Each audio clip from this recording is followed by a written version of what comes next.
অসুস্থতার কারণে পড়ালেখা আমার জন্য ওষুধ কিনতে পারতাম না। প্রিয় দর্শক, আমরা এসেছিলাম কুমিল্লা বাণিজ্য মেলায়। আর এই বাণিজ্য মেলায় ঘুরতে ঘুরতে আজকে হঠাৎ করে আমরা বসে বিশ্রাম নিচ্ছিলাম, এমন সময় ছেলেটি আমাদের কাছে আসলো, এসে বললো, ভাই 2টা মাছ কিনেন আমার কাছ থেকে।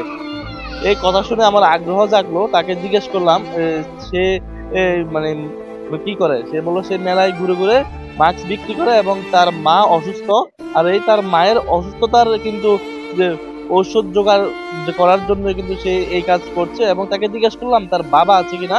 সে বলল যে তার বাবা নেই। আমরা এখন তার সাথে কথা বলবো। তোমার নাম কি? সাইমন। সাইমন, তুমি কি কোন ক্লাসে পড়াশোনা করো? পড়নে পড়ো না? না। তোমার বাবা আছে? না। হ্যাঁ? না। তুমি কি করতেছো এখানে? মাস্ক বিক্রি করি। শুধু মাস্ক বিক্রি করো? হ্যাঁ। তো এই মাস্ক বিক্রি করে তোমার দৈনিক কত টাকা আয় হয়?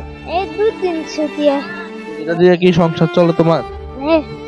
তোমার পরিবারে আর কেউ রুজি রোজগার করে, ইনকাম করে? আমার নানু। তোমার নানু আছে? তোমার মার কি হয়েছে? শ্বাসকষ্ট।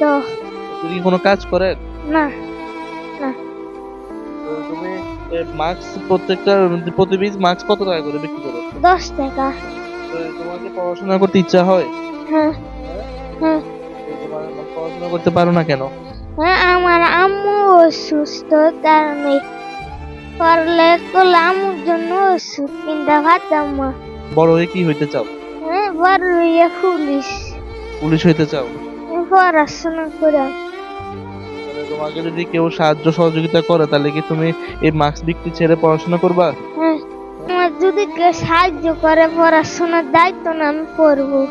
প্রিয় দর্শক, এই ছেলেটির কিন্তু পড়াশোনার আগ্রহ রয়েছে। সে বড় হয়ে একজন পুলিশ কর্মকর্তা হতে চায়, সে আমাদেরকে এটি বলল। এবং সে বলল কেউ যদি তার এই পড়াশোনার দায়িত্ব নিতে চায়, তাহলে কিন্তু সে পড়াশোনা করবে। আপনাদের মধ্যে আমরা কুমিল্লার জমিনের মাধ্যমে আপনাদেরকে জানাচ্ছি, কেউ যদি চান এই ছোট্ট সাইমনের দায়িত্ব কিন্তু কুমিল্লার জমিনে যদি যারা এই ভিডিওটি দেখছেন তারা কিন্তু নিতে পারেন। এই সাইমন বড় হয়ে একজন পুলিশ কর্মকর্তা হতে চায়। হ্যাঁ, আমার আম্মা অসুস্থ। তোমার আম্মুর তোমার আম্মুর কি চিকিৎসা খরচ কি চালাতে কষ্ট হইতেছে? হ্যাঁ। হ্যাঁ। কি চাও, কেউ যদি তোমাদের চিকিৎসা করায় আমি সাহায্য করবো। তোমার সাহায্য সহযোগিতা চাচ্ছ মানুষের কাছে, তাহলে তোমার আম্মা মানে বেঁচে থাকতে পারবে। হ্যাঁ। দর্শক, সে কিন্তু সাহায্য সহযোগিতা চাচ্ছে। কেউ যদি চান এই সাইমনের পরিবারকে, এই সাইমনকে সাহায্য করতে পারেন, তাহলে একটি হয়তোবা আগামীতে তার চোখের পানি দেখতে পাচ্ছেন আপনারা। সে কিন্তু আমাদের সঙ্গে কথা বলতে বলতে একটু আগে যে হাসছিল, কিন্তু তার কথাগুলো বলার সময় তার চোখের যে পানি ঝরে পড়ছে। তো এই সাইমনের আগামীর ভবিষ্যতের জন্য আপনারা চাইলে কেউ এগিয়ে আসতে পারেন। তো সাইমনের কাছ থেকে আমরা বিদায় নিয়ে শেষ করব। আমার বাড়ি সাওয়ালপুর, কুমিল্লা, কুমতি নদীর এপার। আচ্ছা, তোমার বাবার নাম?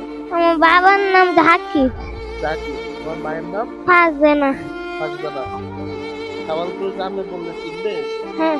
হ্যাঁ? কোনারপাড়া। সাওয়ালপুর কোন জায়গায়? কোনারপাড়া। সাওয়ালপুর কোনারপাড়া। তোমার বাবার নাম হচ্ছে জাকির, তোমার মায়ের নাম ফারজানা। তোমার ওইখানে কি তোমাদের বাড়ি না তোমাদের নানা নানুর বাড়ি? আমার নানার বাড়ি। তোমার নানার বাড়ি। তোমার নানার নাম কি? আমার নানার নাম সুরুজ। সুরুজ। সুরুজ।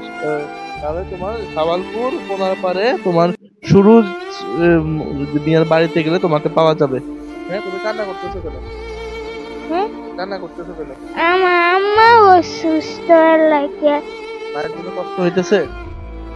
দর্শক, মায়ের জন্য কষ্ট পেতে পেতে সে কিন্তু চোখের পানি ফেলে দিয়েছে। আপনারা কেউ যদি এই ভিডিওর মাধ্যমে দেখে এই সাইমনের মায়ের চিকিৎসার ব্যয়ভার এবং কি তার আগামী পড়াশোনার দায়িত্বটুকু নিতে চান, তাহলে যোগাযোগ করতে পারেন।